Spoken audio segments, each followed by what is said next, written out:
Hello, welcome back. Another Unstoppable Dad project. This week, having a chat to my friend, someone I've known for the best part of a decade, Corey Pettet. He's the dad of twins, which, while it's not super common, I'm sure there's plenty of dads out there who have two kids of the same age. So, thanks for coming in, mate. Thanks for joining us. It's a pleasure to be here.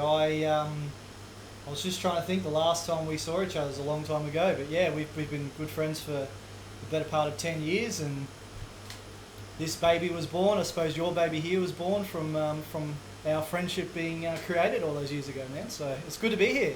Yeah, well, Corey was one of my first coaches when I started doing CrossFit. Now, I know some of you might not know, but some of you would. The gym started off as a CrossFit affiliate, and Corey was part of that, and that's how we kind of crossed paths. And I was playing American football at the time, and Corey and Ian came down to the American football team and kind of marketed the gym, and that's how we met each other. And then, ironically enough, Corey ended up playing American football after we had met, and you know, we've since then we've stayed in touch. We you know, and we've both, I guess, been on our own journeys with fatherhood. And Corey's got twins, which for me, I couldn't imagine having two of the same age.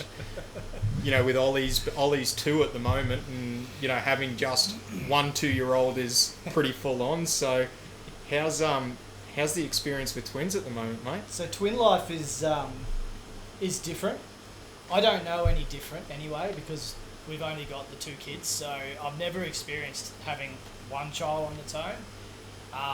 But our twins, we're lucky enough to have a boy and a girl. So that's basically, we always wanted 2 kids, boy and girl, perfect, great.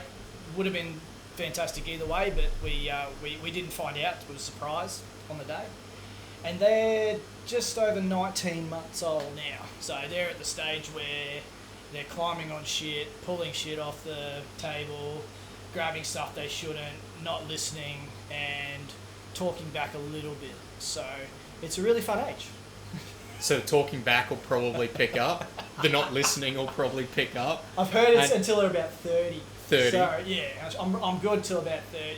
After 30, you're fine. So 30 years. Your parents at 30 probably stop trying to tell you what to do. It's probably just wasted energy at that point. Yeah, but get out. Get out. We're going So, what's your experience been like up to this point? What's obviously for you? You guys had the kids just before the whole COVID thing, right? Yeah. So July 2019, they were born. So yeah, half a year or so, whatever it was before COVID. So our journey's a pretty interesting one. We had a bit of fertility help with trying to get pregnant. So we saw a fertility doctor, and we didn't have to quite go down the IVF path, but so we're pretty fortunate there. We didn't have to spend a bit of money, but interestingly enough, my wife, she has had trouble releasing eggs. So medication a couple of times around, and then all of a sudden she released eggs, and we went to have a scan one day just to see if she had released eggs, and the doctors looked at us and gone, oh shit. No, he didn't say shit because he's a professional. I said shit because up on the screen there were 3 eggs, and the doctor said, oh, triplets are hard, so maybe just stay off having sex. When was the last time you had intercourse? And he looked at me and I looked at Emily, and I said, yeah, yesterday. So it was an fuck moment in the scanning room, looking at the screen going, holy shit, we could possibly have 3. Time went on, we continued to try, and all of a sudden we're pregnant. Oh shit. Back for another scan. And that was the most nervous part of my entire life, and Emily's life as well, waiting to see how many were fertilised. And it was 2. And we were over the moon. It's funny enough, Emily's mum's a little bit of a psychic, and a psychic, not psycho. And She almost predicted many, many years ago that we'd have twins. She said that, we built a house and we built a bit of a narrow hallway, and I don't know where it came from, but she said that, I don't know how you're going to fit a twin pram down this hallway. And this was 2 years ago, and anyway, so we had twins, man, and the journey's been a really eventful one. Probably a piece of advice I can give any dads or mums or anyone with 1 or 2 or 3 or 5 kids, is that there's no handbook for this. It's just learn as you go sort of thing. You can get as much advice off Google or friends or whatever, but I think you just got to do you, and if it's right or wrong, I mean, you'll obviously learn from other people's mistakes, or if you want to call it mistakes, and I suppose write your own handbook. But yeah, if I walked up to a guy that's his wife's pregnant with twins, I could give you a little bit of advice, dude, but good luck. But that's the thing, right? Like, there's no handbook, there's no guide rails, and most of the time the thing that I've noticed is even the advice that people give you specific to children, like, most of that stuff that you take on doesn't actually fly when it comes your time around anyway, right? Like, let alone when you've got like 2 of them. Like, I noticed when we had 1 that, like, even with the 1 and what we've done for Soph, and then what we've now been doing for Ollie, they're 2 completely different people, and you've got to treat them as such. And I don't know, like, my philosophy, I guess you'd call it a philosophy, or the thing I've always worked off is, if you show them love, you're going to need to be hard on them at times, and you're going to need to rein them into line and make sure that they're prepared for life. But if you're, as a parent, and I don't know that there's too many parents that aren't, if you're well-intentioned with your actions towards that child, and you give them a place where they know they're loved, and you are trying to give them the best life that they can possibly have, the rest of the stuff is almost meaningless. And that's what I've noticed. Soph started school this year. Wow. And she comes to me the other day and says, her and a teacher had said something, and she goes, the teacher said, not to tell parents this, because apparently they were having too much fun at school. And she goes, but I want to tell you. And I've gone, that was like a little bit of a moment for me, and it's like, if we could keep this up for the next, 18, 19, 20 years, that'd be awesome. But it was with that, like, back to what you were saying about, the handbook, I've gone, I might have felt like I've made a lot of mistakes, but as long as she's in a position where she feels comfortable to come to me with stuff that maybe, she might feel uncomfortable telling somebody else, then I haven't done I haven't done a bad job. She obviously feels loved and supported enough that she wants to do that. And the rest of the stuff, even if I had a handbook, I don't know that it's going to tell you that shit, it's not going to tell you that. No, man, and the handbook won't tell you, when those moments are going to happen either. And that's the best thing about it is, obviously, Soph coming up to you and having that moment, it would have blown you away. Yeah. And all those thoughts flooding back into your head around, what you've done in the past, had it led to that moment, who knows, yes, no, maybe, whatever, but, I mean, it's special, and you've got to cherish those times, and, to think that, oh, wow, she trusts you with something that's, quite important to her. That's special, man. That's good to hear. So yeah, I think that's interesting. I think one of the biggest things around, obviously no handbook as well, is one of probably the most important things for me being a dad and being parents of twins or any sort of child. I think the key is to be a good team. Yep. My wife Emily and I are always conscious of making sure that we're a good team. My wife's a superstar in the fact that she does a lot for the kids, with the kids, for their development as well. She's in early learning, so she's got that skill base already. So I think it's also about diagnosing, okay, well, we're a team, what's my role in the team as a father? And I always sort of ask myself that around, okay, so I suppose I work still and my wife currently doesn't, so my part of my role is to keep working to provide for the family as well. But also I think that there's got to be a balance around work and obviously with the kids. It's one thing I have found that sort of does my head in a little bit is that the kids are very needy of my wife at the moment, and that's fine. It's a stage, whatever. She's spends a lot more time with them than I do because I work, but I still haven't figured that one out. And I'm interested to know if you had that situation where was there a period where one of your kids was just mum, and made you feel a little bit, I suppose, inferior or not as important within the team. Yeah, look, it's something that I think every dad kind of tussles with at some point, because especially when they're in those earlier years, I think until they get to the point where they start interacting with you. So, and with Soph, with our first, right, you notice like all the first little and we did with Ollie, but more so when it's your first. You with the second one, you almost realise that they can bounce a little bit, and like there's not much you can do but to break them. But when they start interacting, and when I mean interacting, I almost mean to the point where they're starting to communicate and they're mobile and they're actually looking for different things to do. It's not until they kind of get to that point that I personally really understood where my place was in their development. Yep. If that makes sense. It was more initially, because they are so reliant on their mother, especially if your wife's breastfeeding and that's their sole way that they're getting their nutrition.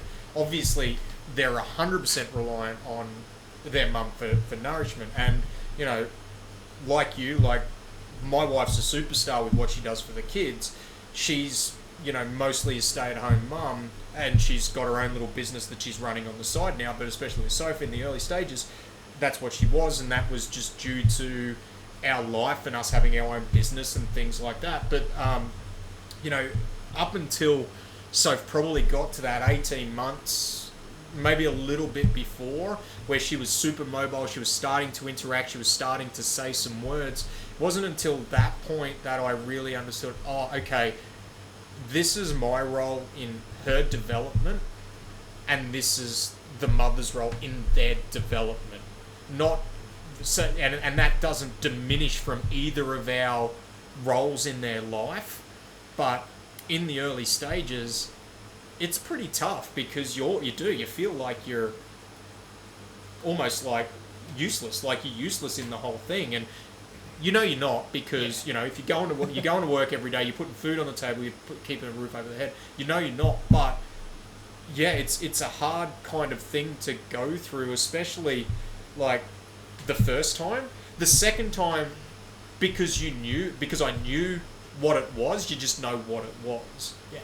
And Ollie's a massive mummy's boy, which is probably the way it was always going to be, because his father's a mummy's boy as well. Like, and that tends to be like girls tend to, from most people that I've talked to, they'll tend to in the early stages gravitate more towards their fathers, whereas boys will tend to go towards more their mothers to look for like that affection and that reassurance and those types of things. But that affection and that reassurance, you can still give it to them at that early age, and they know, they know. But you almost don't get, and this is a little bit selfish in saying but you don't get buyback you don't get almost currency back from them for that until they get to that point where they're able to communicate or give back to you. They start hugging you back. They start, giving you a kiss back or whatever the case might be. Yeah. It's not until you get to that point that you actually feel like, this little thing actually does want me to be here. I suppose the good things completely outweigh all the bad things, but people, natural humans, talk about the bad things more than the good things. But it's interesting times in the Pettet household at the moment. But we have fun. It's it's a second full-time job. Yeah, 100%. Do you know what I mean? That's sort of how I feel it. You get up at 5 o'clock in the morning and you don't really sit on the couch till sort of 8:30 at night to have a beer and unwind. So and in between that I go to work, but my wife's full time as well with the kids as well. Only now is she starting to, I suppose, explore taking them to.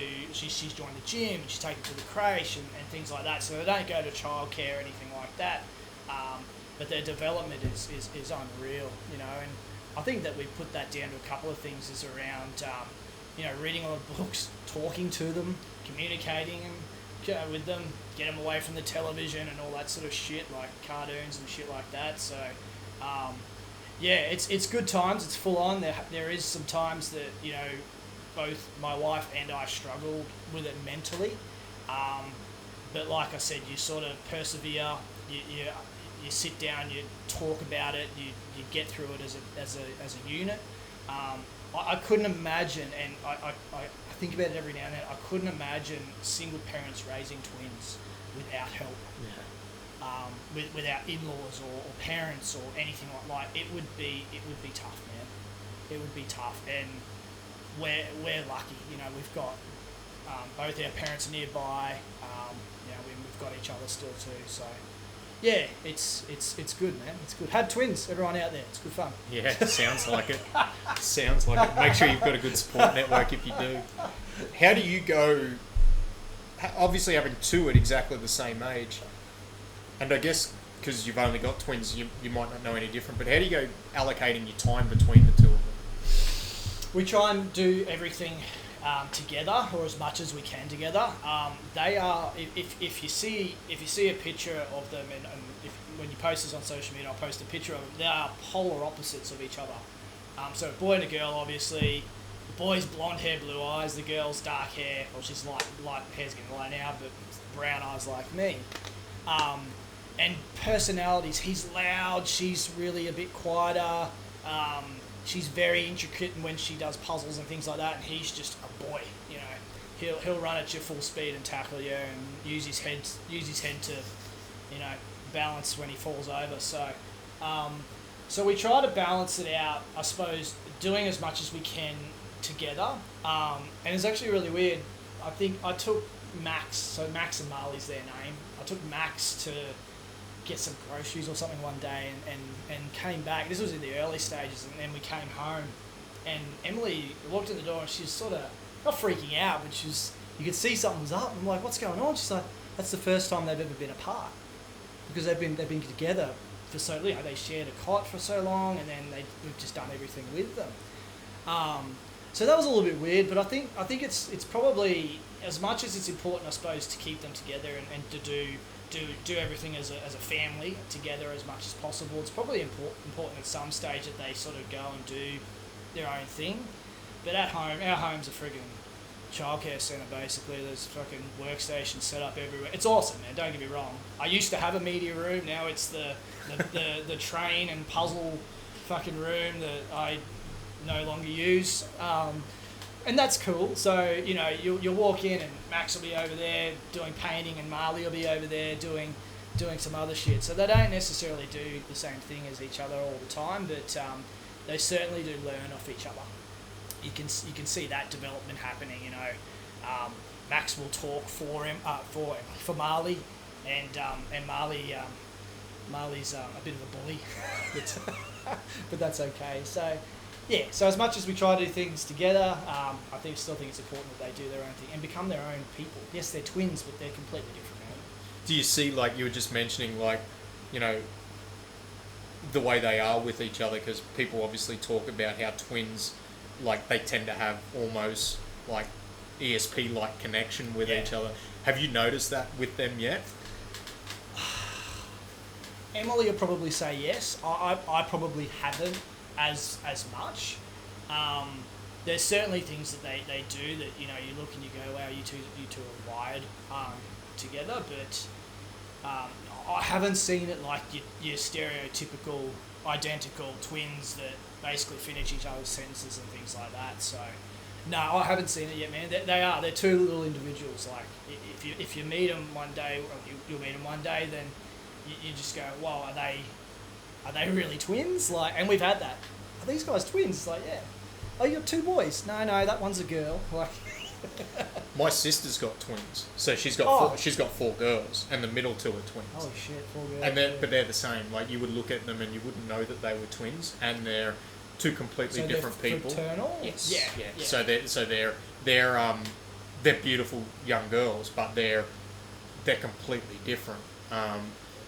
It's just and it's interesting because you've got we've got a lady that trains here that has twin boys. Yep. And they couldn't be more similar. They're but again, I think obviously being that they're my nieces, I know them on a different level to what someone else from the outside. The same as definitely not the same as your kids, but you when they're within the immediate family, So I was just interested to know where that, because everyone you talk to with twins, it's like there's always these funny stories that they have about the two of them. Be interesting to know, like, what age does that kind of start to manifest itself and develop, and I'm sure it'll happen. I mean, they spend just about every hour of the day with each other, and I'm sure they'll pick up trends and things like that from each other. But yeah, I mean, I think it's helped, and I don't know if this is accurate or correct or not, but this is just my opinion, and take it how you want. I think that having the two of them, they've developed really fast, just from learning from each other and experimenting, and I suppose showing off to some degree around, I can say this word, I can do it first, or I can do 2 words, and that sort of stuff. Like, we went and got them immunised the other day, and that's the worst thing in the world. And and they've got the board, and it says, 18 months they should be doing this, and dead set we got to, I think it says they should be saying this amount of words, doing this sort of behaviour, blah blah blah. They're 19 months, and I think we're at 2.5, and we were just like, holy shit, if that's accurate, then they're really developing quite well. And I think having each other instead of just one to learn off, I think that helps development a little bit.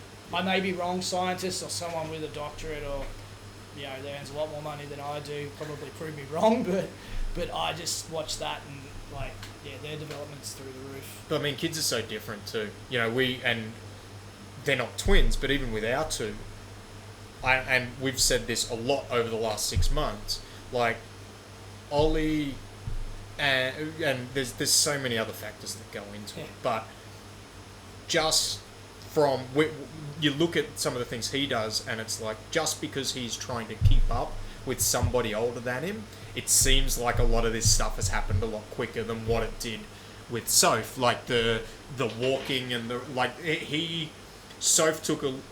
it seemed like Soph took longer from when she was walking to when she was like full on like running. She was super mobile, like there was these gradual steps. Whereas Ollie, it seemed like by the time he was up, like it was literally a matter of weeks later, he was off. Like, and it was, you could see that when he did it in that development, it was like, I'm trying to keep up with her, and that's, so it makes sense that it's almost like this game of one-upsmanship, like one of them gets something and then the other one's going to want to do that and then a little bit more, and it's almost this game of catch-up, which is really cool, because that's like, it's human nature, like just... Yeah, it's Pulver, the bar's set, alright, there's the world record, now I'm going to go and try and beat it, so... Yeah, it's pretty cool. In saying all that, though, I mean, Matt, you look at just their physical development, not their mental development, but Max is... he's got all his teeth through first, and he walked first, he spoke first, and he did all that other stuff first. But he was smaller, and he was the second one in. Yeah, right. Yeah, like 2 minutes for whatever it was. But so he's done a lot. His development, like you'll see the teeth come through, and then bang, they're through. Where Marley's really just a little bit slower in that. And I don't know what that is. I'm like, it just must be different sort of It's kids. different sort of stuff, different sort of developments with them physically. So yeah. It's kids. It's funny because you talk to so many people with their kids, and you're like, you think you've got something worked out. You think you got this theory around something. It's like, oh, maybe it's because he's a boy and she's a girl, and then it's like, no, well, our son was like, it was more like that, and it's just kids. They're just so different. Like it's. We got the sleep theory, you know, like our kids sleep like shit, and and because there's two of them, they, you know, it's twice as sort of hard, and it's funny, you know, I've caught myself sometimes getting really frustrated with it, and my wife's, you know, sort of tagged me out a few times because she could see I'm getting frustrated, and that's doing nothing but just portraying negative energy, I suppose, onto the child you're trying to pack to sleep. But it's tough sometimes when, you know, you try to get them to sleep and you just can't, and there's nothing you can do to stop them from crying, and like you're like, just fucking tell me what's wrong, and then all of a sudden you just get so tense and so angry. And you know, there were points sometimes where, you know, I just had to leave the room just because I could feel I was getting the shits with it, and that sucked, eh? Like you know, when you just can't fix it, and then magically mummy comes in and fixes it all, and that's cool. Like, I'm glad someone can. But that sort of did my head in a bit around that period. It was probably about 6 months ago that you know, you tried to help them go to sleep or stop crying or whatever, and you know, that's the point where I'd like the handbook. Yeah. You know, how do I get them to sleep? Page 65. Oh, But yeah, I mean, okay, I think the other thing too, like when you're doing something like that, you know, you don't, and I don't know about you, but I know for me, yes, I want to help them get back to sleep, but I also want to, I think I almost do that more from the point of view of to try and help my wife, because like they do so much with them. You would like to, just for once, be able to do that instead of her having to get up or whatever, you know. And for us, we obviously, like, the way we had it in our relationship was Beck did a lot of the nighttime stuff and everything, and both our kids have always been early risers, and if I'm home, I'll get them out of bed and I'll get up and I'll let her sleep for a little bit longer. And, you know, sometimes they, you know, they're just batshit crazy and they won't calm down, and you want them to calm down because you want to be able to give your wife that help.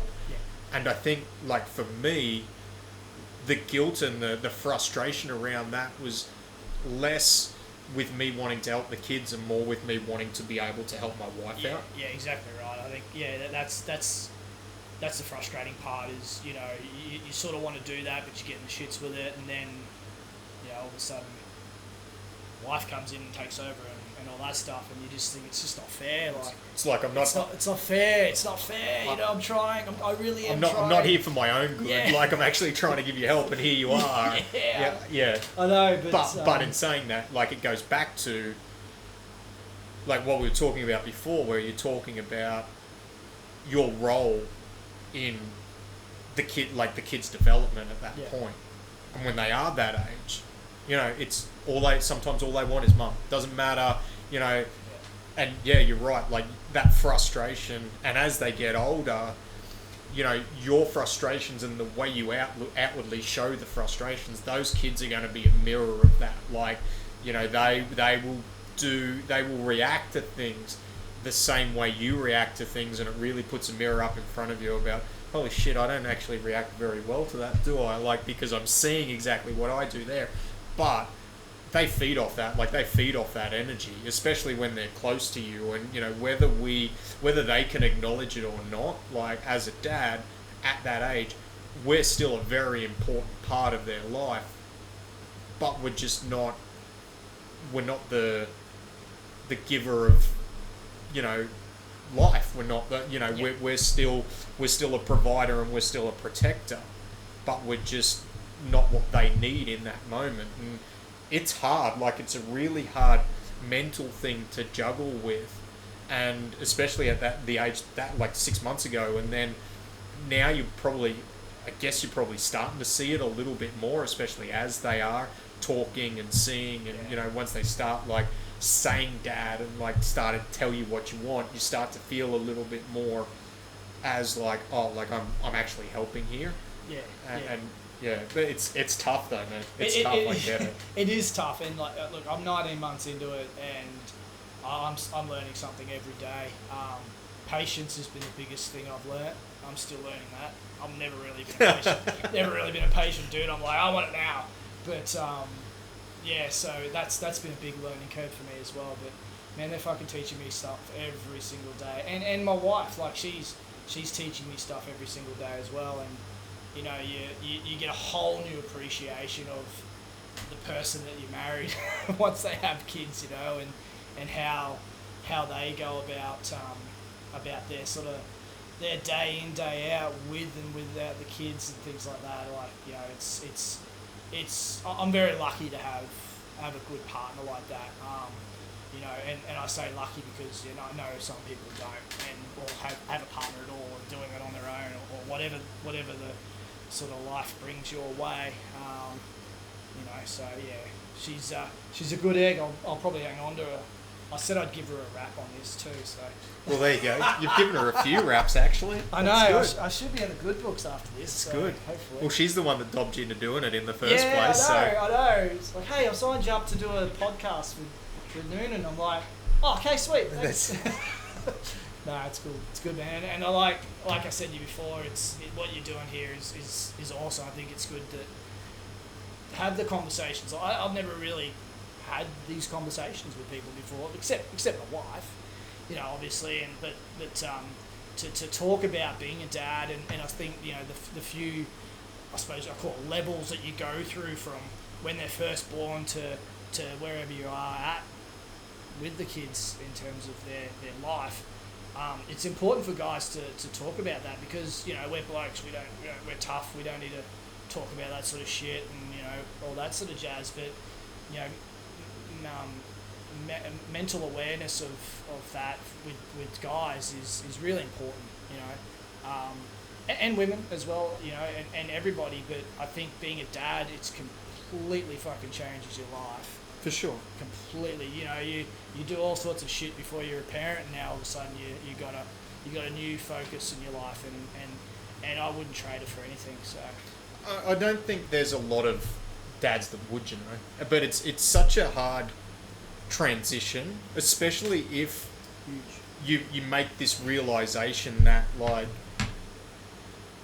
while the kids are there and while the wife is there and, like, this is all new to me, sometimes the person that you were has to change in order to accommodate that. Yeah. And accommodate's probably not the right word because you don't accommodate your children, you don't accommodate your wife. Like, you should be there and you should be providing for them because you want to be, but it's a really hard mental jump to, you know, especially if I've gone from going to the gym 6 days a week and having all this, like, freedom and time to, you know, being able to get 8 hours of solid sleep every night to now, all of a sudden, like, I've got to make sure that, you know, I'm contributing with the development of this kid, sometimes in a way that I'm not actually sure that I'm actually contributing in any meaningful way. And I've got an extra mouth to feed and I've got all this extra stress, whether it be financial stress, mental stress, whatever. And I just sometimes can't do the things that I used to do. Like, that can be a big jump, man. Like, that can be such a big switch. And I think bottling it up and not talking to somebody about it, and I think everyone needs to have an open line of communication with their wife, because a lot of the stuff that I deal with people from a coaching point of view, it comes down to not communicating, you know, that well with their significant other. But I also think too, and one thing that I think gets missed for dads is what happens when we do that. We retract into, like, this shell and we don't let anything out. And if we can just get a community of people who are going through or have been through the same stuff as we are, just to, even if it's just a vent and just have a conversation like this where it's like, hey man, this is what I'm struggling with, like, how did you find it? Like, or what's it like at the stage that you're at? Like, you know, you're, like you said, you know, you got your dad levels and maybe you're a higher dad level than what or whatever the case might be. Yeah. But all too often, and that was I'll be the first person to say, like, that was probably one of the major reasons I struggled in the first place, just because I didn't really talk to anybody about it. Yeah. I had friends that I had since high school who I didn't live close to, who I know, like I know now, I should have just fucking picked up the phone and talked to them. Yeah. And there's all this other shit that goes through your head, all this mental self-talk around they're busy and they've got this and they've got that, and it's not, or like, I'm a man, I just need to man up and deal with this, and I've got my own thoughts on masculinity and all this other stuff that has to happen. But man, if you're struggling, you're no use to anybody. Like, and that's where relationship breakdowns happen. That's where business breakdowns happen. And not only that, the sole reason for you feeling, the sole reason that you're wanting to do the best you can, and probably the reason you think you're internalizing it, is so your kids and your wife can see this tough exterior. They're going to be the ones that are going to suffer first, because when it goes, it's going to go, and the closest people are going to be the ones that are going to cop it. Ticking time bomb, man. And that's you're dead right. Is we've got to open up and talk to our friends and family and be open about it. I think also you touched on it on your other podcast. Was for me, I think it's super important that I continue to go to the gym and take that hour, 4 or 5 days a week, where you can, obviously. For me, I look at that as an improvement of my mental state. Also making sure physically I'm keeping my body where I need it to be. But I sort of do it now. I don't do it as much for myself. Or I don't tell myself that I do it for myself. I mean, I'm 37, my kids are only not even 2. In 10 years' time, I'm nearly 50, and my kids are 10. So I want to be like, a mentally fit and also physically fit father at 50 years old, so I can still play with my kids.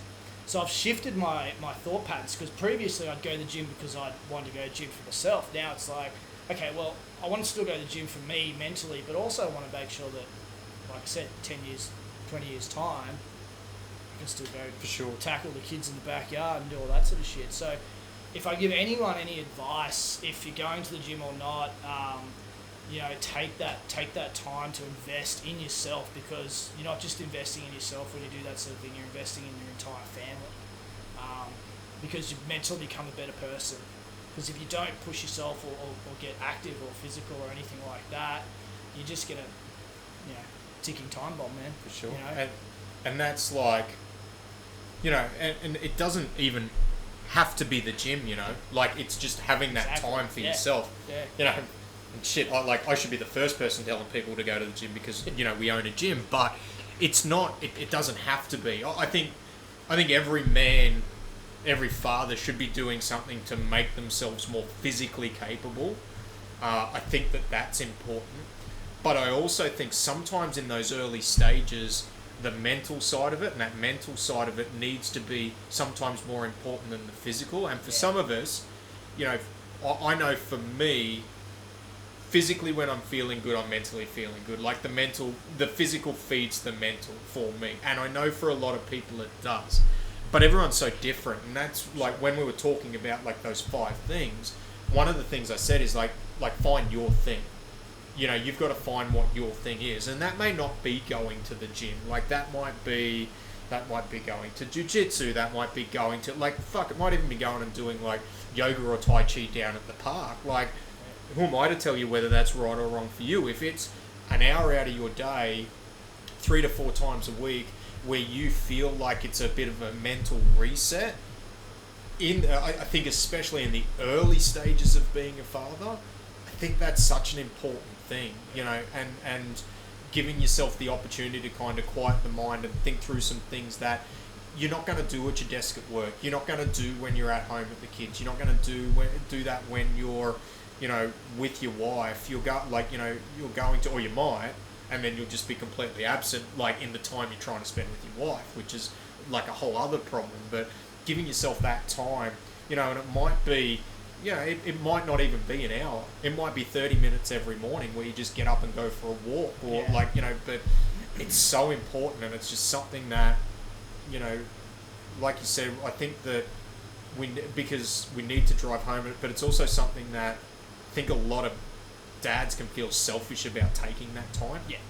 You know, it's like I'm taking that time away from helping my wife or the time that I should be spending with my kids. But as I kind of touched on in that other podcast, like it's sometimes about the quality of time that you're spending there.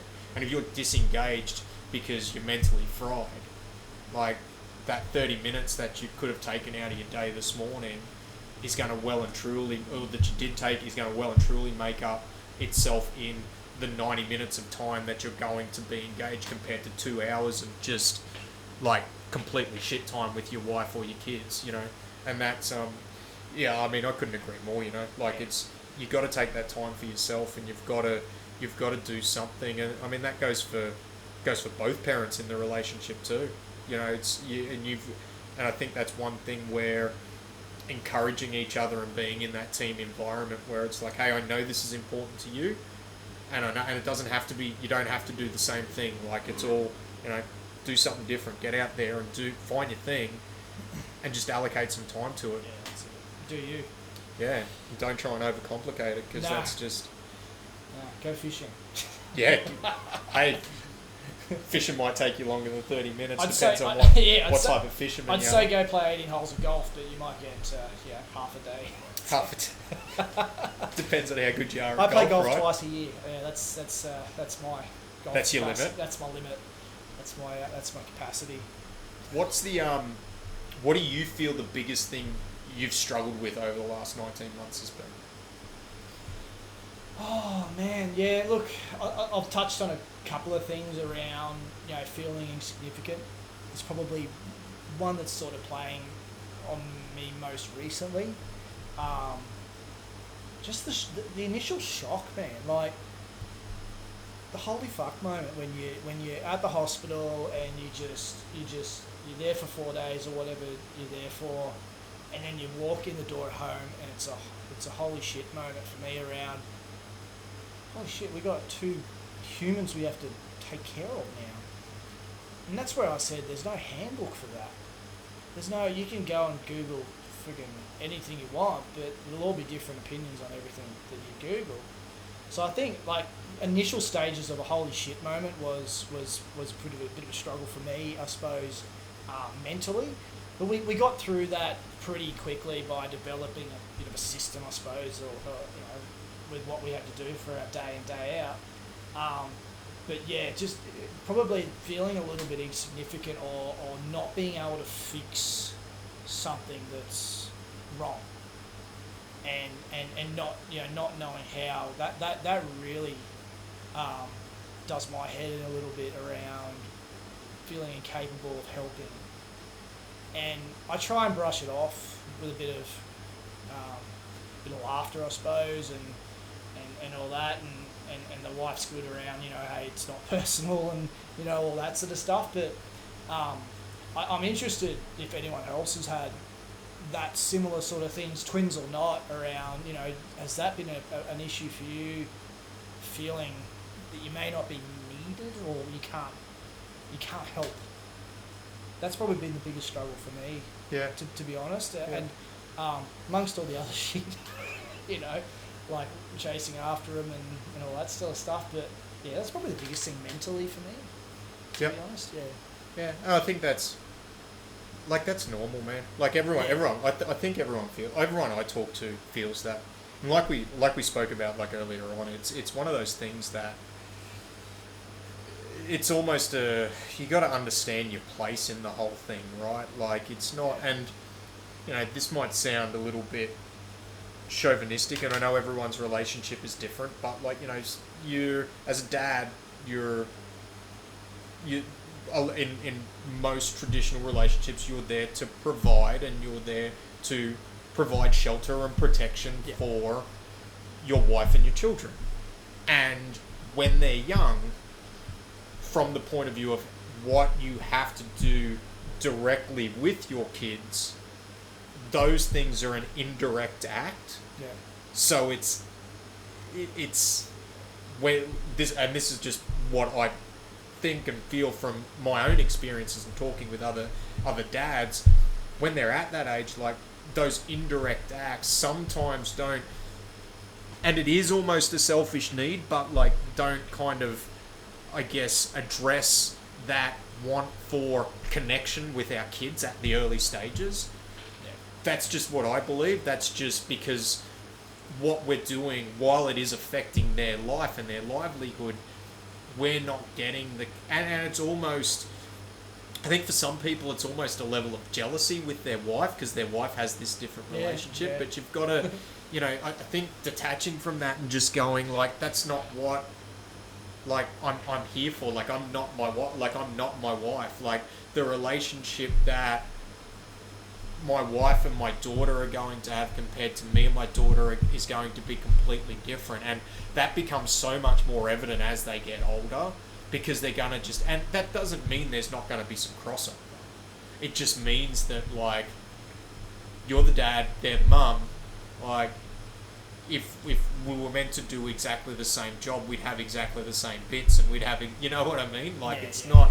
Yeah. And yeah, it's hard in those early stages. You know, it's... You know, I've really enjoyed it the second time around. Like... I wouldn't say I've enjoyed it more, and I probably have enjoyed it more because I know I accepted that the first time around. So the second time around, it was like, all right, like, you know, this is what I'm going to do. This is my role in like our child's upbringing and our child's relationship.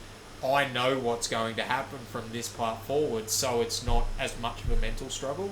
Whereas for you, it's the first time going through it, and you're going through it on this amplified scale where there's two of them. So like.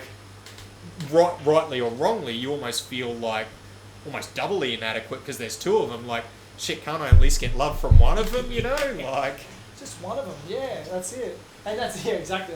We haven't had a practice round. You know, there's no practice swings here. There's no practice rounds anyway. No practice rounds. You know, so it's straight in the fire. So, but yeah, I think it's important not to sort of, I suppose, perceive the future and try and predict what's going to happen, and just maybe just somewhat let it happen, you know, and just hold their hand through the journey, you know, around.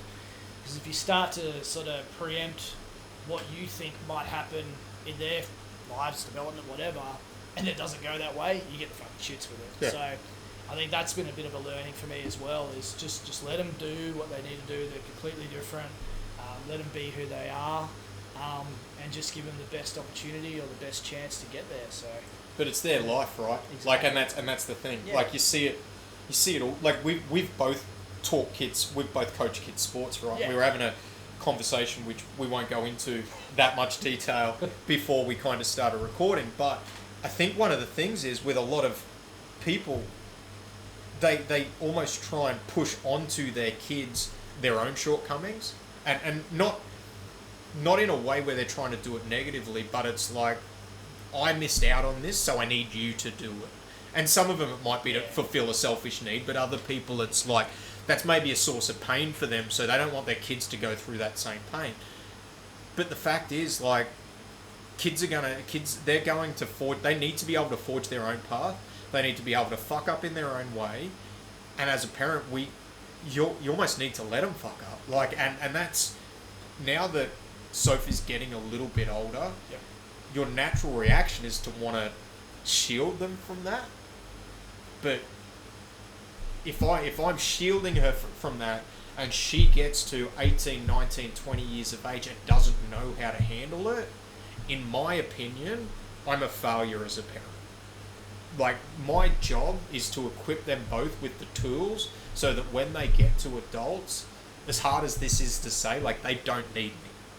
You know, I'm sure I'm hoping that, like, they still know, like we said earlier, that they're loved and they want to be, like, you know, and they want to be around and they want to come and tell me things and they want to come to me for advice, but they need to be able to know how to handle their own shit. And in order to do that, they have to fail. Like, they're going to have to fail, and it's about providing that environment where they can fail in a safe environment without dire consequences, but watching them fail and mess things up and react the wrong way and do, like, it's something that I'm going to struggle to do, because you want to shield them and you want to protect it. Yeah, and I mean, and fail, but be hungry to get the fuck back up and Exactly. keep going. Yeah. Like that's sort of my mindset around it all as well. Is you're gonna fail, you're gonna fuck up, but be hungry to get back up on your feet, and fuck the participation medal, go for first.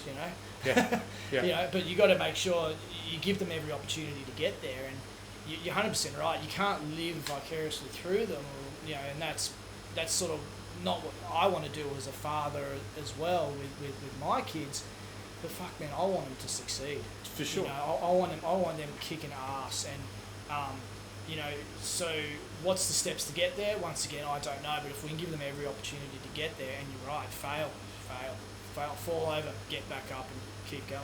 So I think you're spot on. Yeah, they're not going to want us eventually, man. When they're 30 and they move out of home.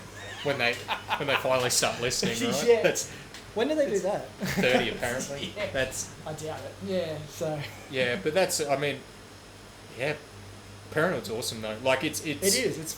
It's there's all these. I know we've talked about like a lot of negative stuff. Like, it's not negative. It's the reality of it, right? Like there's going to be trials and tribulations in everything that you do that's worthwhile, and it's about like if you make mistakes, learning from it, readjusting, and moving forward. And that's just like that's anything in life, right? If you keep making the same mistakes over and over again, I mean, you're a fucking idiot. Like it's just you've got to learn from what you're doing, and it's the same with parenting. If they are becoming a mirror of you as they get older and the way you react, then hey, maybe I've got to change the way I react rather than yelling at them and telling them that's not the way to do it, and but it's such a cool thing to go through, and like you've said a few times, like I wouldn't change it for anything in the world. I couldn't imagine my life without the kids, and it's something that like I almost get excited to watch them develop and watch them grow up. We've spoken about it, and I've asked you what you felt was like the hardest part. What's been the best part over the last 19 months? Man, I think you've sort of touched on it there, and there'll be some times where I'll just sit and watch. They'll be doing something, whatever it might be, and I don't have to engage. I don't have to interact. I literally go to the fridge, get a can of beer, open it up, and sit and watch. And you're just in awe of it, to think, holy shit, we made that. And we're continuing to I suppose grow that or to develop that as well. And that's the point where you sit there and you pinch yourself and you go, holy shit, another holy shit moment. So you have a lot of holy shit moments, obviously. So that's been a joy to sort of experience, and I'm sure there's going to be trillions more moments like that. But there is absolutely no better feeling than watching that baby come into the world straight out of their mother, and we had an emergency one, but anyway, we won't go into detail there, but that was unreal, and you take them out, and ours were born at 2:30 in the morning, so that was awesome. And you look and you got one there, and then you go over and you've got another one there, and you're just like, holy shit, we've got twins, and it's a boy and a girl. We didn't find out. We wanted a surprise, and we got a pigeon pair, and So I think you've touched on it, and I agree with you. Their development is amazing, and just the shit they do, like talking and saying words like fantastic, and all these intricate words that I struggle with even nowadays. And you read a book and they'll finish the sentence, and they're fucking 19 months old, man. Like that stuff blows me away, and you come home. Well, I don't come home. I leave my fourth bedroom, which is now my office, which thank you COVID. And you walk out there at the end of the day, and these two little versions of us basically run up to you and greet you, and for me that's awesome. So I don't get that a lot, but that's special too, man. So it's awesome. It's awesome being a dad. It's awesome being a dad of twins. It's challenging. It's fun, but the rewards outweigh all the bad shit. Double the challenge, double the reward, mate. Yeah. maybe. Double everything, man. We have 2 of everything. You got to buy 2 of everything. So, yeah, I got to go work really hard to pay for it. Make sure you all can the afford shit 2 of twice. everything. Yeah, 2 bikes, 2 of that, 2 school fees eventually. Amen. Like, 2 cars. 2 cars. They can share a car. They could share a car. Yeah, good luck with that. We'll get them really, really good bikes. Yeah. Very good. Oh, that's awesome, man. Well, we're at almost an hour. Wow. So Where'd that hour go? yeah, right. So thanks for coming down, man. Mate, I've enjoyed been good. it. I've enjoyed it. It's been good. I think, like I said before, what you're doing is awesome. Keep at it. I'm open. Like anyone out there that wants to ask questions about twins, like I can try and answer them, or my wife can help. But yeah, thanks for having me along, man. It's been good to catch up. Yeah, man. We'll get you back on again soon. All right. Thanks for listening, guys. Like, share, subscribe, do all that stuff you do on podcasts. If you enjoyed it, share it around, share it with friends. Other than that, we'll see you next week. Goodbye.